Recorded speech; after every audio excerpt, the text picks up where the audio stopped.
Folks, you know, it's very telling. It's quite telling that the biggest stack that I have today in my show prep still is on guns, gun control, and the incident in Parkland, Florida. I mean, it's not even close. There's other stuff out there, like the stupid shift memo. We call that. But, man, the news we keep learning about the incident in Florida is just mind-bending. It is mind-boggling. All of the prevention that was in place, and none of it was used, none of it was utilized, and yet even after all of that, the NRA remains the number one culprit and the number one target. Greetings. Great to have you. 800-282-2882 if you want to be on the program.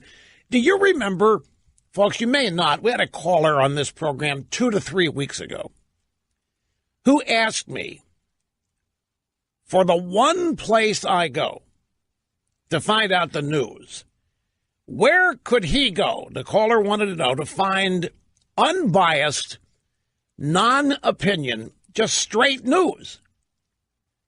And I had to tell him there isn't such a place anymore. And there really isn't. And stop and think of that. There isn't. If there is, I don't know what it is.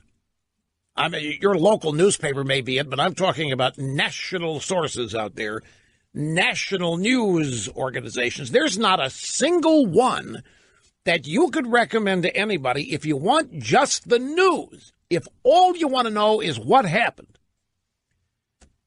There isn't a place to recommend. And it is never more obvious than in this story on the Parkland, Florida shooting. So we have that. We've got the DACA news. Supreme Court refused to hear the Trump administration appeal. It's not unusual. The Supreme Court wants to wait until there are lower appellate court opinions on this. They don't like jumping the chains, so to speak. But it's being portrayed as Trump loses again. Supreme Court slaps down Trump DACA move. It's not at all what happened. Another classic illustration. You can't even get straight news about what's happening at the Supreme Court for crying. Straight news about a Supreme Court ruling. You can't even get that. And by the way, can I ask a question? Does anybody remember the name James T. Hodgkinson? Does that name ring a bell? I guarantee you it doesn't. And therein lies yet another tremendous illustration of that which I am talking about. Brian, does the name James T. Hodgkinson ring a bell? Dawn, does the name Mr. Snerdley? He only happens to be the Democrat who shot Steve Scalise in the Republican baseball practice. He is only the left-wing radical Democrat from Illinois who went to Virginia to try to wipe out the Republican Party, and he used what to do so? A gun. Does anybody, now that you remember who James T. Hodgkinson is, can anybody remember any over-the-top anger reaction afterwards about getting rid of guns? You cannot. Does anybody remember anybody going after the NRA after this Democrat shot Steve Scalise, nearly killed him, injured a bunch of others, as he was taking target practice at Republicans practicing for a baseball or softball game they always have against the Democrats? You can't. You didn't remember the name? Some of you might have. But I can damn well guarantee you that there was not a cacophony of outrage and protest over guns after that shooting and a demand that we get rid of it. CNN didn't do a town hall. And there was nobody out. In fact, if I really wanted to cross the line, I could say some other things about this shooting that had predominance over the standard operating procedure of ripping guns. And then I remember the State of the Union speech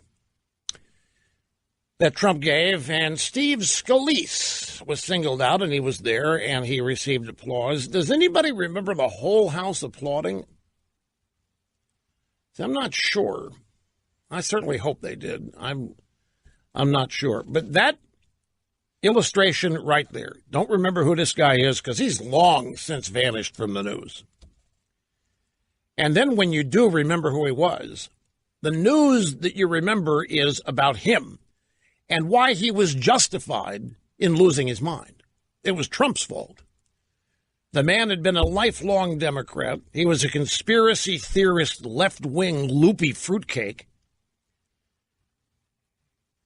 acknowledged in certain quarters, but then explained by saying Trump drove him crazy. Like many Americans, he's lost his bearings.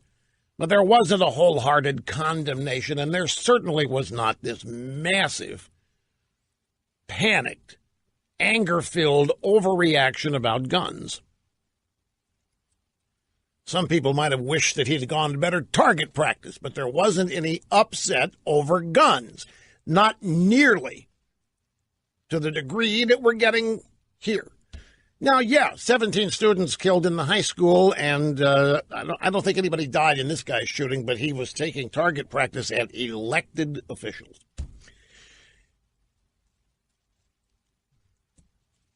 Not one Democrat, nobody in the drive-by media called for more gun laws, nor did they complain about the NRA.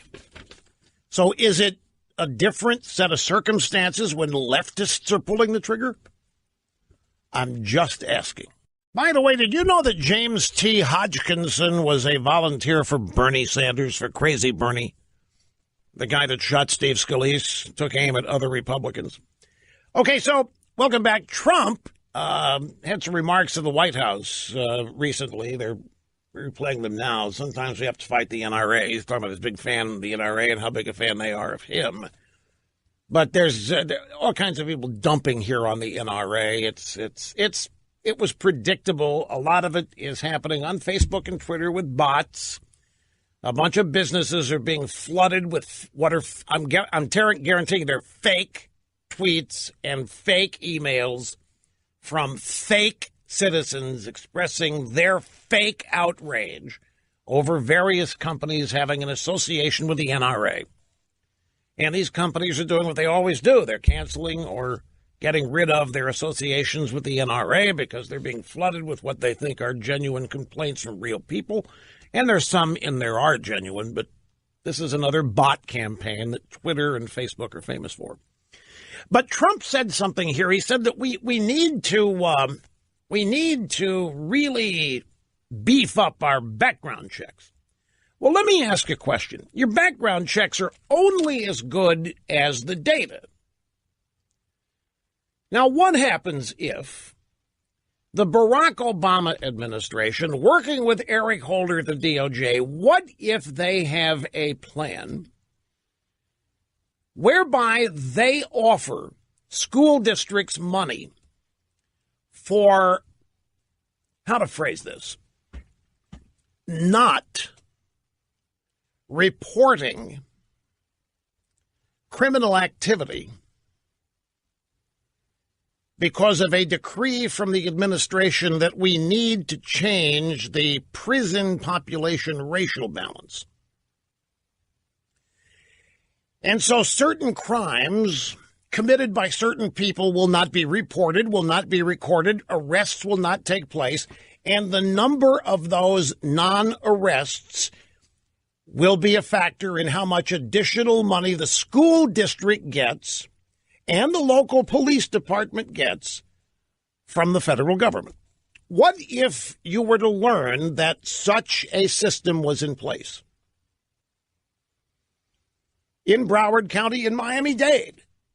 If you were to learn that this kind of policy from the Obama administration was in place at any number of local communities, including school districts, what if you were to learn that this, the officer Peterson that didn't go in, the armed officer from the sheriff's department at the high school who didn't go and stayed outside, what if you were to learn that these guys are not really law enforcement officers, but political people that are designed to make sure certain crimes are not reported?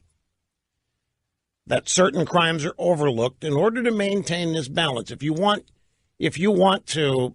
Obama and Holder and you believe that the prisons are overcrowded with minorities, and you think it's unjust and unfair because of bias and racism, so you institute a policy designed to change that ratio.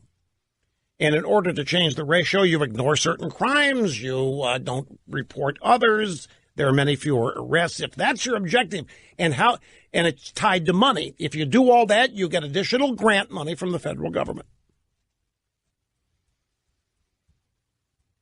If you knew something like that was in place, does anything that happened in the aftermath or at the moment in this school change the way you're looking at it? Well, there are a couple of places asserting such a policy existed. And I'm in the middle of ferreting it out and seeing if I can find more about it. But apparently there are a number of news organizations, not mainstream, who think that said policy was in effect, and therefore a background check would be worthless if perps are not in the database because they haven't been arrested. You get the idea here. Welcome back, my friends. Meeting and surpassing all audience expectations every day. Rush Limbaugh here behind the golden EIB microphone. So how many days has the drive-by media blasted the NRA for the school tragedy in Parkland, Florida? Now we find out that at least 4 Broward County deputies were on the scene and they refused to enter the building and confront the shooter. And we're learning that the sheriff says this is not a problem with leadership, that he did a fabulous job, and his deputies did a fabulous job. Something is really off here. And we have been trending this way for I don't know how long, where people somehow are able to skirt responsibility for their actions. And you know, it happens more than anywhere else in government. Has anybody been fired at the IRS for what happened with Lois Lerner? You look at the atrocities, the outrages, the malfeasance, the corruption, the lack of performance. Nobody ever is held accountable for it. Nobody is ever punished for it. It's as though people in government are going to circle the wagons and protect themselves because they're protecting the entity. Much like Dan Rather was protected by journalism after it was learned that he had totally made up and used forged documents in an effort to get rid of George W. Bush. Journalism circled the wagons, created a new award, gave it to Dan Rather at a big dinner party in order to celebrate the media and make sure the media didn't take a hit overall.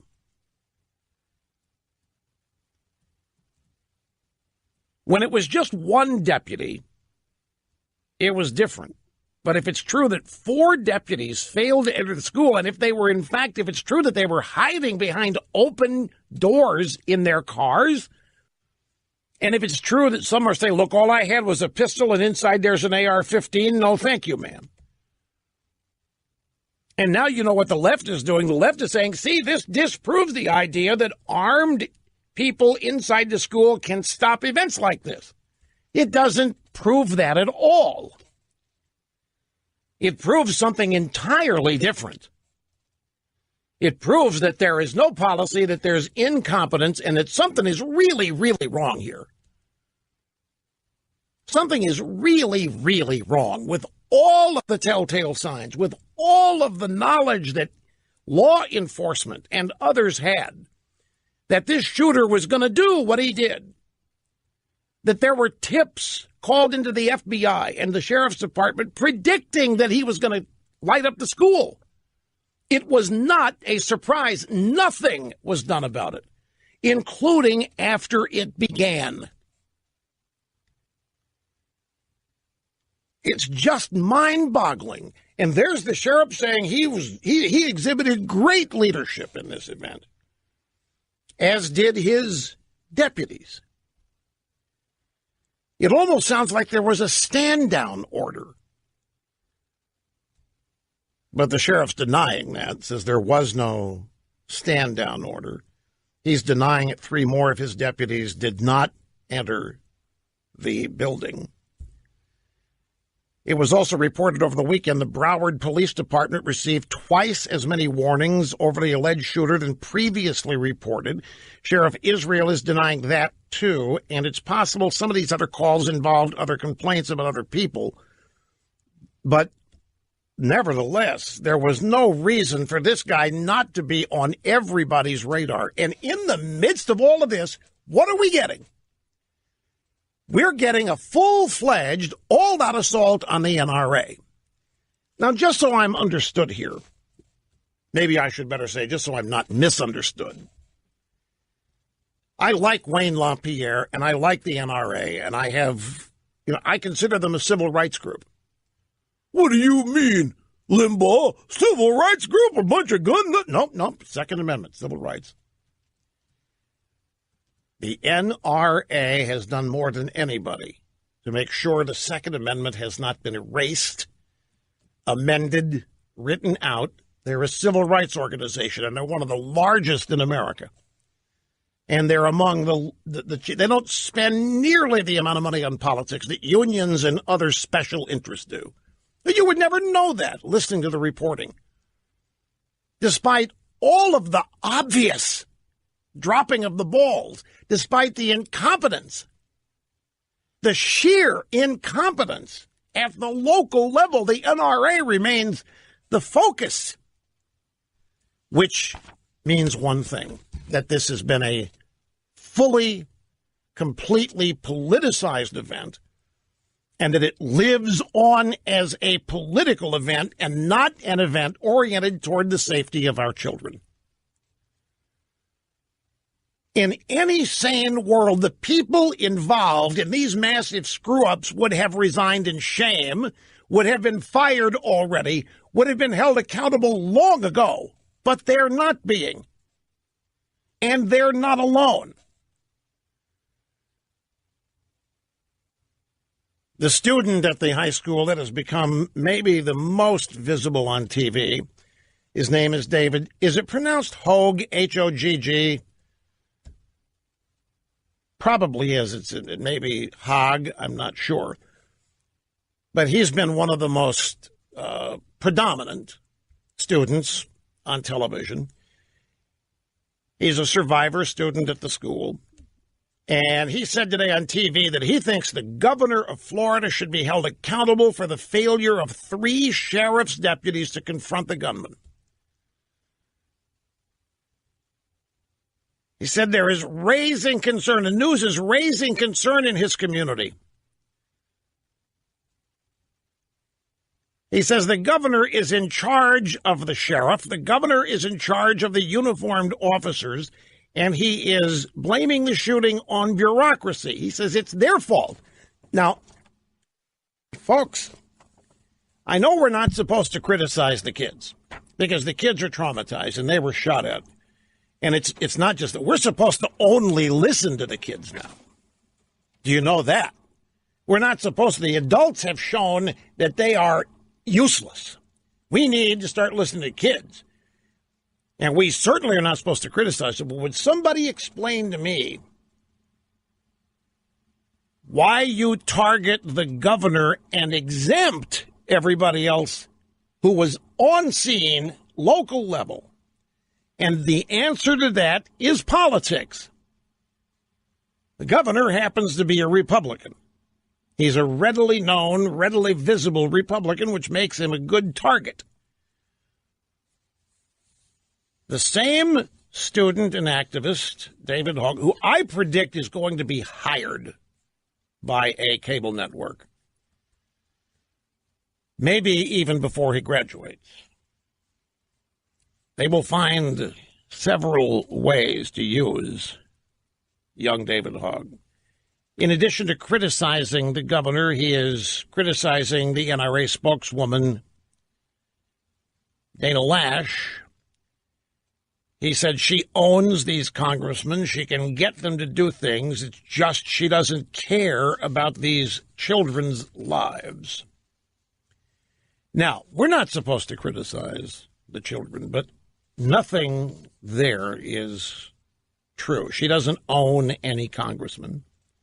She can't get them to do things. But the idea, see, we're back to the old saw. Republicans don't care about the children. Now, Mr. Hogan is a senior, 17, 18. Where did he learn that Republicans don't care about the children? And if he didn't learn it, where did it come from? Republicans don't care. NRA, Dana Lash, don't care about the children. This young man is now given national airtime. He is treated as an expert on the Constitution and school safety. But if you listen to him, his arguments are attacks on people, personal attacks on people, a governor and now Dana Lash, and then personal attacks on an institution, the NRA. Meanwhile, the Broward County Sheriff's Department, it's beyond description, but the idea that we are not holding anybody accountable here, this is not new, particularly when it's in government. You know, Kathy McMorris Rogers is in the leadership, the Republicans in the House of Representatives. She had a piece that ran on, I think, Friday, February 23rd at National Review. And her point is that Americans don't trust the government because it is failing. She says, why is trust in government nearly at an all-time low? It's because the hardworking men and women of this country look at Washington and see story after story of corruption, lack of transparency, and mismanagement. From senior FBI agent Peter Strzok's one-time involvement with an opaque investigation of the president, to Lois Lerner's Internal Revenue Service that targeted conservative organizations, to politicians from both parties who have abused public trust by engaging in sexual harassment. What do all these cases have in common? She says it's officials who've lost sight of their mission to serve the people. But here's the problem. Here's the problem. And we've noted this, I don't know how many times. The government comes in, creates a program, or intercedes in a program, makes a mess. And people demand a fix. People are clamoring that somebody fix it. What do? They clamor that the government fix it. They end up, the citizens of this country end up demanding bigger government by demanding that government fix what it broke in the first place. Nowhere else in society does this happen. If a business or a corporation makes a decision that ends up causing people harm or whatever, do the people demand that this business get bigger and remain in power and fix whatever went wrong? No, it doesn't happen that way. She gives this example. Let me take a break here so I have some significant time on the other side. But this is a primary point here, because she's right. The government's botching things left and right, have been for the longest time, and the phenomena is people demanding more government to fix what government breaks in the first place. And it's a cycle that we don't seem to be able to break. So we've got massive government errors at every level in this shooting in Florida. And the people closest to it, with the most obvious levels of incompetence, are being insulated and protected, not held accountable, in lieu of somebody that had nothing to do with it taking all the blame. That's the NRA. Back here in just a moment. Don't go away. Oh, yeah, I'm gonna expand on it. My email's overflowing. You just can't ask a question like that and not have any backup for it. Don't worry, folks. I got backup for it. I'm talking about the question I asked. If the Obama DOJ was offering school districts and states money not to report certain crimes, would you be surprised? You just can't leave that hanging there. I'm not going to leave it hanging there, folks. I'm setting the table for what comes for the rest of the program. Now, let me finish with this Kathy McMorris-Rodgers business.